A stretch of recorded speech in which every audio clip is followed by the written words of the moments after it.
Welcome to The Brain Changers, a podcast about learning how to revolutionize the way you think and live by mastering your mind. We're your hosts, mother and daughter duo Rebecca and Yvonne King from Moonbeam Monday. Our goal is to empower you to live the life you choose by teaching you how to retrain your brain. Some people tell us it sounds like mind control, and it is, but not the way you might think. This is about you taking control of your own mind rather than letting your mind control you, so you can choose to live a life free from the expectations of others. No matter what you've experienced in the past, you can create positive change and transformation by learning how to master your mind. We know this because we've done it. Between us, we've survived cancer and stroke and eliminated debilitating anxiety and depression.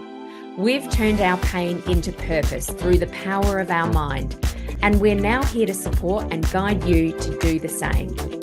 In this podcast, we share valuable insights about how your brain works, why you think, say, and do the things you do, how to begin the process of change, and why it's necessary. Because we know that when you change your mind, you change your life. Thanks for joining us. Let's go. Hello and welcome back to another episode of The Brain Changers. I'm Yvonne. And I'm Rebecca, and we're excited to have you here with us again today. Now, in our last episode, we explored how powerful our brain is, and we talked about how we really are in charge of our own thoughts, our emotions, and our choices, and no one else is responsible for them. And we have more control than most people realize. So today we're going to dive even deeper into this fascinating topic. Yes, today, Beck, we're going to explore the unconscious mind. We're also going to briefly talk about the imprint period of our lives, or infancy, when most of our perceptions, beliefs, perhaps we should call it our roadmap of the world, is set down. That's when we're most impressionable. And we're also going to talk about how we can upgrade our mental software for better results. So let's get started. Okay, yes. So we're going to begin by talking about the unconscious mind. And I really love to describe this part of our mind like it's the library of our life. So our mind stores every experience that we've had, every piece of knowledge that we've ever acquired from our whole lives. And so what happens is that when we encounter a situation, our mind essentially reaches into the library, unconsciously, of course, like we're taking a book off the shelf. Now, this could be a situation that we've been in before. Perhaps it's a habit that we've tried to break in the past. So we've tried to break this habit in the past, but we've stored this memory of what we did the last time, and that's become our default for this situation.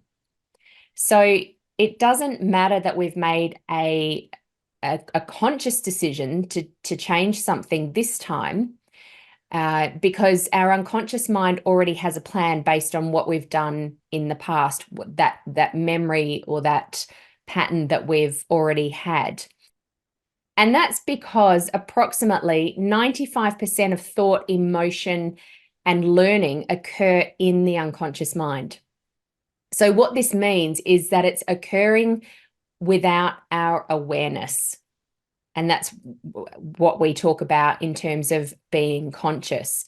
So this means that a huge part of our daily actions and decisions are influenced by this part of our brain that, for the most part, remains hidden to us.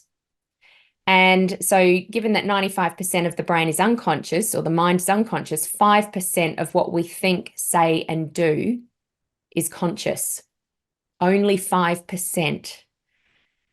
But that's until we become aware of the power that our mind holds.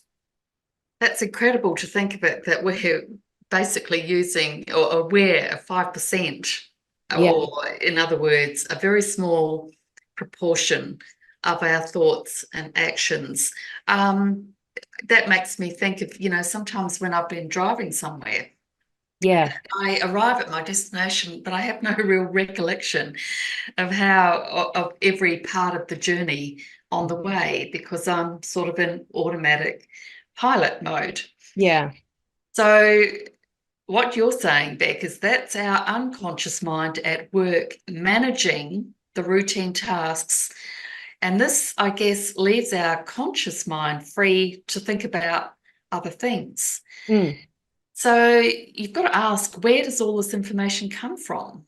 Well, this is where the developmental periods of our life come into play, or as it's often referred to, the imprint period. And this is the period of time from our birth to the age of approximately 7 years of age. We know that during this time, a child is absorbing information from everyone around them, from their parents, their caregivers, teachers, even the media that children consume. And it's during this time that we all form our fundamental beliefs and attitudes about not only ourselves, but about our world, the world that we inhabit. Yeah, that's incredible to think, isn't it, that we're absorbing from the moment we're born. A lot of people might say, "Oh, that's okay. They're young. They don't understand what we're saying," but they might not understand the words that we're saying, but they certainly are picking up on all of our other senses, our energy, our feelings, and even our tone. So after that period, after the imprint period, from ages approximately 7 to 14, we move into what's called the modeling period. And this is where we start to imitate those around us. So we're looking at our parents, again, our teachers, our peers, and we model our behaviors on theirs. So that's probably why we hear things like, "You're so much like your mum," or "You're so much like your dad," when you do that, which I hear a lot. I know you say that to me. You've even said to me, "Gosh, you're so much like your nan," when you say or do that. And that's probably why, because we are modeling these things um, that we've picked up at a very, very early age. So by around the age of 10, many, many aspects of our personality are already formed, which sets the stage to who we're going to remain. It doesn't mean that we can't change this, but this is generally how things go, how we become who we are. So it's this fact often I see a lot of like surprised kind of faces when we talk about this in the events that we run, is that approximately 70% of our identity is already formed by the time we're 7 years old. That's an incredible thought, and I think something probably that a lot of people would not be aware of. But if you think of it this way, if you think about the way you are today and the household that you grew up in, and many of the values or the beliefs that your parents held are likely to be values and beliefs that you hold yourself. For example, imagine you grew up in a household where perseverance, hard work, these were valued, then you're likely to carry these values into your own adult life. Mm, Conversely, if you were constantly told that you weren't good enough, that you were an idiot, that you're no good at this or you're no good at that, then these negative beliefs also will be influencing you today. mm, So, this is a good time to talk about beliefs and how incredibly powerful they are. mm, Our beliefs are generalizations about how the world works. And as we said earlier, they're often formed during our very early years. And it's clear that many people are running on outdated systems.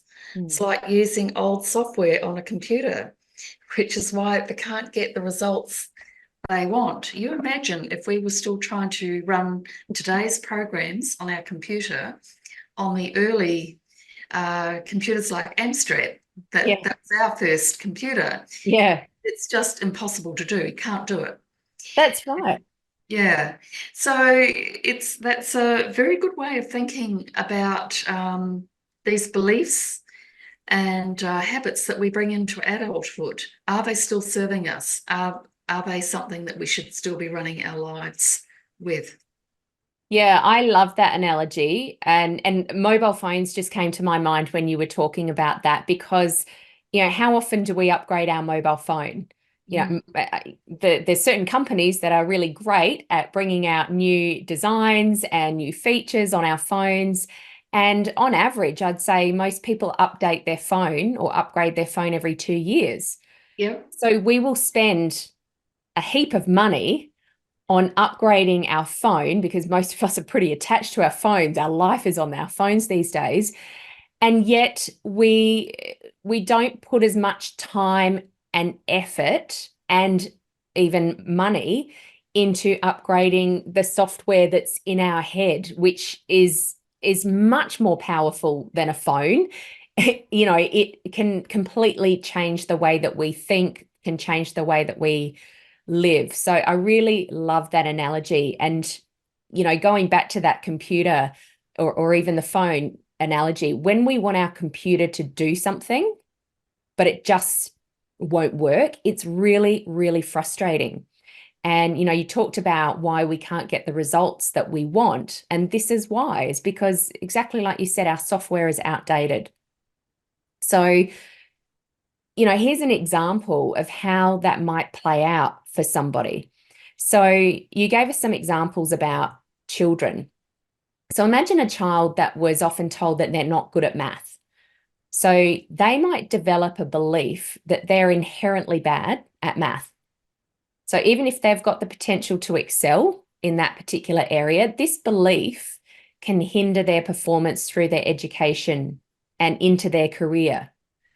And this example actually rings really true to me because thanks to a very crappy teacher that I had in primary school, I was way behind in math when I went to middle school or high school as it was back then. So I was put into what was commonly referred to as the bottom maths class by even not only the students, but by the teachers. And so a real stigma came along with this. And it was simply because I was behind. I was told that I wasn't good at math. And I had this label on me because of the class that I was placed in.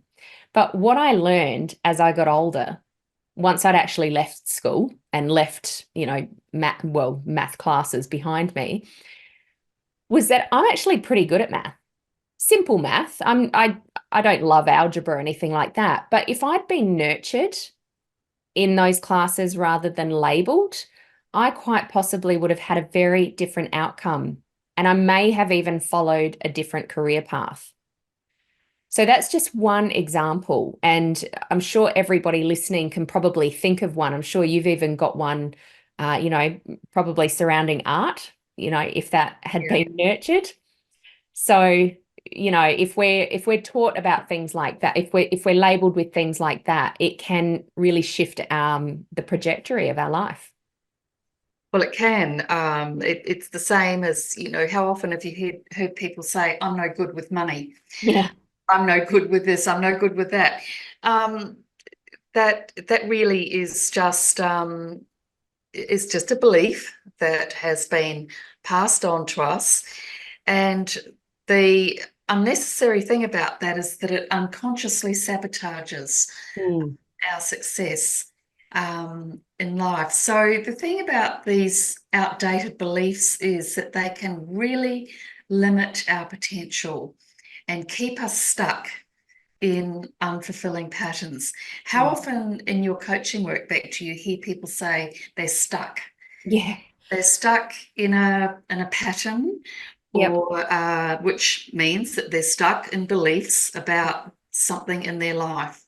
And Yeah. these unfulfilling patterns, they just keep operating silently in the background, just like that computer, that Mm. software is operating silently in the background, doing everything that we want it to do.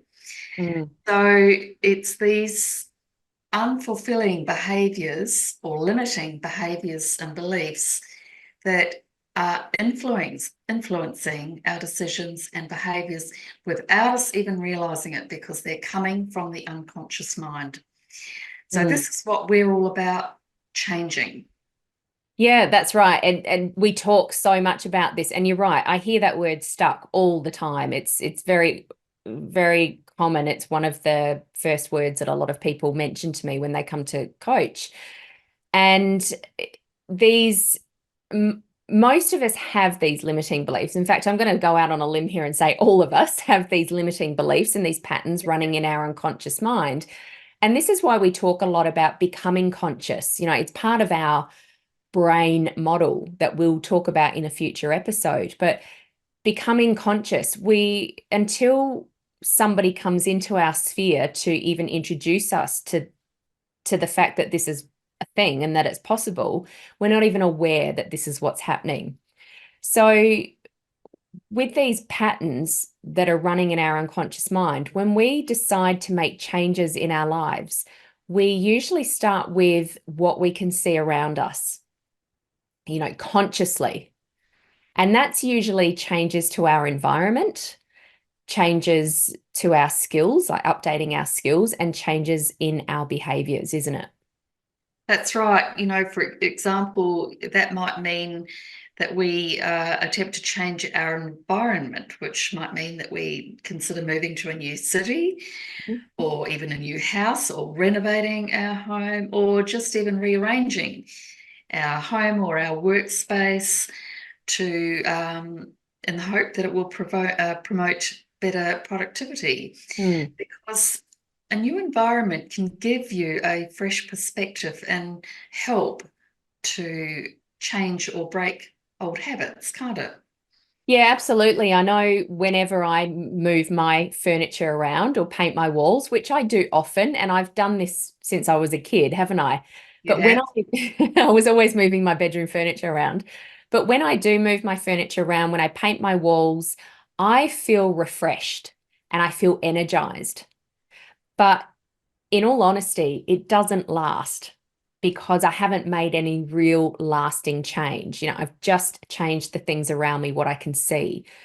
So, along those lines, learning new skills is another common approach. So, we'll often address the environment and, that can make some changes, but then we sort of go, oh, well, what else can I do? So, for example, you might take up a new hobby like painting. That's something that I love, which can be a really great stress reliever. And of course, it's a way to express creativity. Or you could learn a new language, which not only broadens your communication skills, but it also can open up new cultural experiences. So upping your skills is another thing that we tend to do when we feel like we need to change something.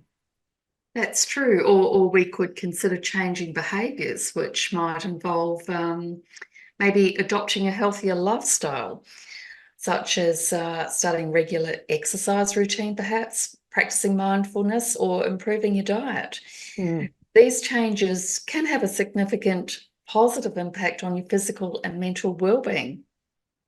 Yeah, and all great things. These are all great things to do to improve your life, and we're all for these things. It's important to have things that interest you in your life, to, bring new people into your life, to alter the behaviors that aren't really getting you what you want. But while these changes are beneficial, they don't address the root cause of our challenges and why we want to make change in the first place. So we really need to be going deeper to create this lasting transformation. Otherwise, these new habits or these new patterns or these wanting to feel different, it doesn't stick, does it? No, it brings to mind that old saying, moving the deck chairs on the Titanic. It's not going to stop the ship going down, is it? So there's superficial changes, and they can be beneficial. But what we really need to do is upgrade our beliefs. If Mm, we want to create lasting change, we must focus on changing our beliefs, on understanding our values, yeah. and aligning with our identity and purpose. And this involves examining the core beliefs that drive our thoughts and actions and consciously choosing to adopt new empowering beliefs. So this involves action, doesn't it? Mm. All of these things involve some action on our part. Absolutely. And that is the key word. And again, if you've ever watched any of our webinars, if you've been to any of our events, you will know that we use the A word a lot, action. It's about taking action because otherwise nothing changes. What's that saying? Nothing changes if nothing changes. So Yes, it's right. about taking inspired action. And Yeah.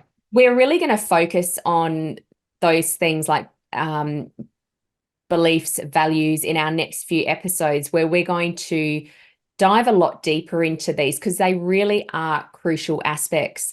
And I know that we've mentioned this in a previous episode, but it's something that we always come back to. It's that Gandhi quote: your beliefs become your thoughts become your words become your actions become your habits become your values, and your values become your destiny.